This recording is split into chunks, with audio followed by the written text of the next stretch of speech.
Hi hello सगळ्यांना नमस्कार। मी doctor Pallavi तुमचा आपल्या एका नवीन व्हिडिओमध्ये स्वागत करत आहे।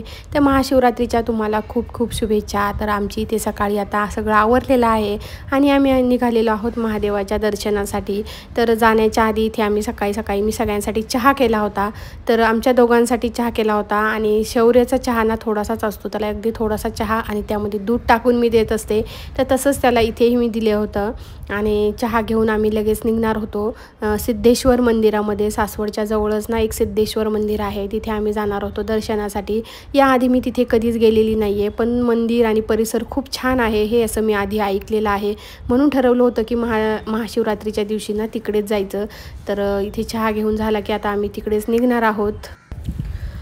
तर इथे चहा घेऊन झाला आहे शौर्याचा माझा आणि साबुदाणा भिजवला होता रात्री आईंनी, माझ्या लक्षातच राहिलं नव्हतं पण आईंनी भिजायला टाकला होता आणि मस्त साबुदाणासुद्धा फुललेला आहे आणि असा मी ड्रेस घातलेला आहे। तर तेच तुम्हाला दाखवत होते। तर आधीच्या व्हिडिओमध्ये फक्त वरचाच पार्ट येत होता आणि नंतर परत कॅमेरा ॲडजस्ट केला तर फक्त खालचाच पार्ट येतो आहे आता आणि ते काय व्यवस्थित रेकॉर्ड झालं नाही, पण असू द्या आता।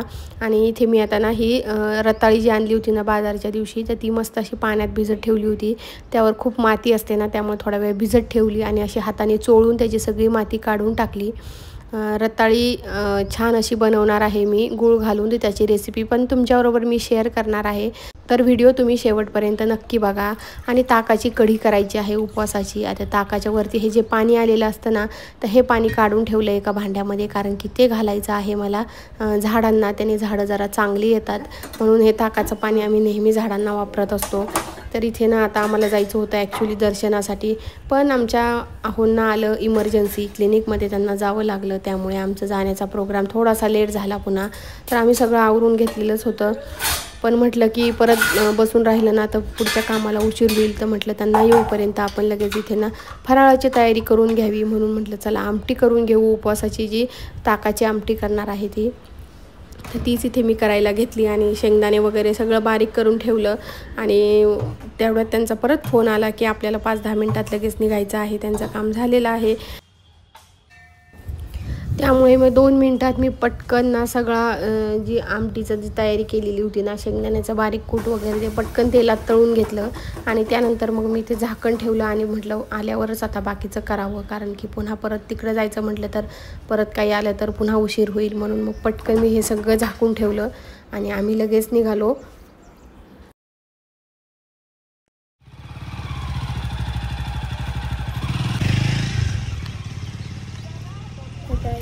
तर आम्ही ना इथे सिद्धेश्वर मंदिराच्या इथे पोहोचलेलो आहोत आणि परिसर तर लांबूनच बघितल्यावरच मला खूपच छान वाटला, कारण मी आधीच ऐकलेलं होतं की परिसर खूप छान आहे। तर इथे आम्ही आलेलो आहोत आणि घरापासून थोडंसं लांबच आहे हे, यायला एक 10-15 मिनटं तरी आम्हाला लागली आणि आता इथे आलेलो आहोत तर तुम्हाला दाखवते। हे बघा किती छान असं परिसर आहे मंदिराचा आणि आम्ही जरा लवकरच आलो होतो, यायचं होतं ॲक्च्युली आम्हाला 8च्याही आधीच यायचं होतं, पण यायला आम्हाला 8:30-9 झाले आणि तरी पण गर्दी काही जास्त नव्हती। तर हे बघा खूप छान असं मंदिर आहे आणि इथं आल्यावर ना अगदी मन प्रसन्नच होऊन गेले।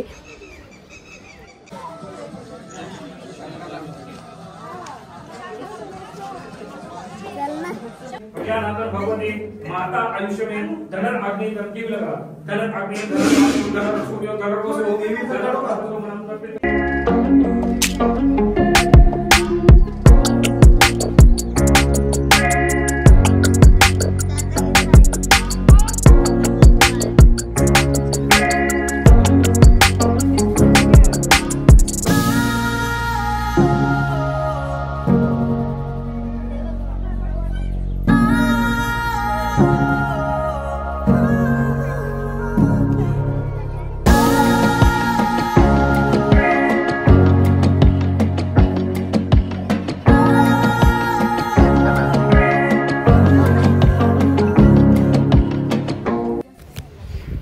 तर दर्शन घेऊन ना आम्ही आता बाहेर आलेलो आहोत आणि दर्शन मात्र आमचे अगदी एक नंबर झालेले, अगदी जबरदस्त दर्शन झाले आमचे, खूप भारी वाटलं आणि आम्हाला ना अभिषेकसुद्धा करायला मिळाला, कारण की आम्ही त्याच वेळेला आत गेलो होतो।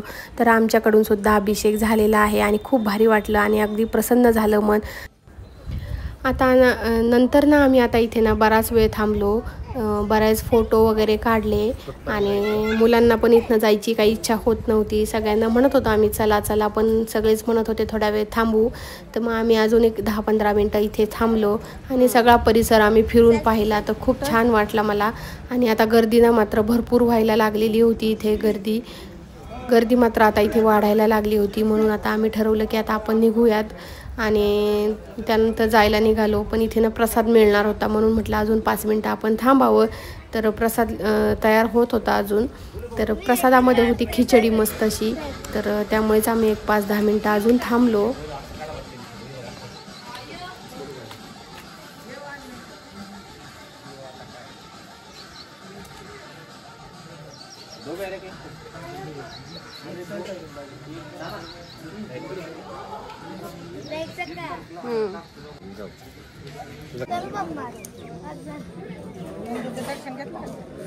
जातानाच घेतला.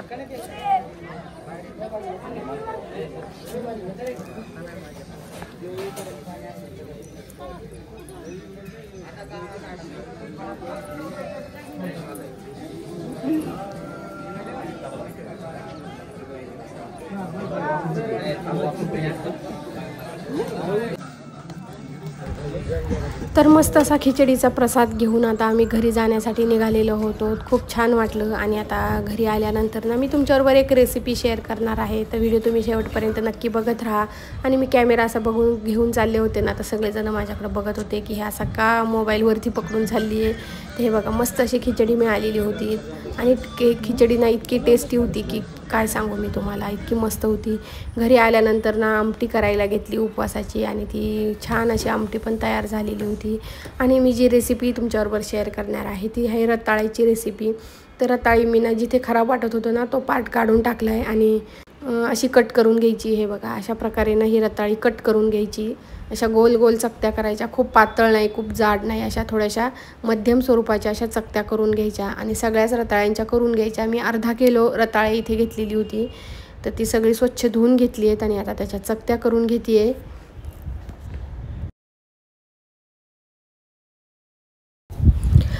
हे कट करून झालं ना की त्या पाण्यामध्ये ठेवायच्या आणि अशा 1-2 वेळा पाण्यातनं पुन्हा धुवून घ्यायच्या. कारण की माती थोडीफार का होईना निघतेच, आपण किती आधी स्वच्छ करून घेतलं तरी. तर आमटी करून झालेली होती. त्यानंतर एक कढई ठेवली. कढईमध्ये ना आता काय करायचं की 2 चमचे तूप घालायचं. तूप काही जास्त वापरायचं नाही. दीड ते 2 चमचे तूप घालायचं. ते व्यवस्थित सगळीकडे पसरून घ्यायचं आणि त्यामध्ये मग आपण ह्या ज्या बारीक केलेल्या चकत्या आहेत ना त्या यामध्ये घालायच्या आणि यावर ना झाकण ठेवून याला 1-2 मिनटं अशीच वाफ येऊ द्यायची, काही न हलवता. तर आता याच्यावर मी हे झाकण ठेवलेलं आहे आणि झाकण पुन्हा बदललं आहे मी. थोडीशी त्यातनं वाफ बाहेर जात होती त्यामुळे मग मी पॅक असं झाकण ठेवलं की जराशी वाफ आली पाहिजे. आणि ते पुन्हा आता एकदा चांगलं मिक्स करून घ्यायचं. आणि त्यानंतर यामध्ये गूळ घालायचा. तर गूळ तुम्ही कमी जास्त किती घालू शकता. तुम्हाला जर जास्त गोड हवा असेल तर थोडंसं गूळ वाढवा. तर मी थोडासा कमीच गूळ घेतला होता भरपूर, पण त्यातला थोडासा मी काढून ठेवला आणि गूळ यामध्ये घालून ना चांगलं मिक्स करून घ्यायचं. आणि आता हा गूळ विरघळेपर्यंत आणि ही रताळी शिजेपर्यंत ह्याच्यावर झाकण ठेवायचं. 10 मिनटातच हे शिजतात, खूप काही वेळ लागत नाही. त्यानंतर आता इथे मुलांनी पण उपवास धरायचं ठरवलं होतं ना, तर त्यामुळे मग त्यांच्यासाठी थोडंसं चिप्स वगैरे असं सगळं हे घेऊन आले होते आणि शौर्य हे चिप्स वगैरे खायचे म्हणून खुश झाला. तर आता हे थोडीशी द्राक्ष पण आणली होती. तर थोडासा आता हा आमचा नाश्ता होणार आहे कारण अजून खिचडी व्हायला वेळ आहे. आणि मी जे पाणी काढून ठेवलं होतं ना ताकावरचं, तर ते पाणी मी इथे सगळ्या झाडांना थोडं थोडं घालून देणार आहे लगेचच, कारण की नंतर राहिलं की पुन्हा तसंच राहून जातं. म्हणून सगळ्याच झाडांना थोडं थोडं हे पाणी मी घालून घेतलं आहे. त्यानंतर आता हे बघा मस्त अशी हे वाफून झालेले आहे. सगळा गूळ छान विरघळलेला आहे आणि हे आहे माझं आजचं फराळाचं ताट. मस्त खिचडी पण तयार करून घेतली होती. चला आता मी हा व्हिडिओ इथेच थांबवते. बाय.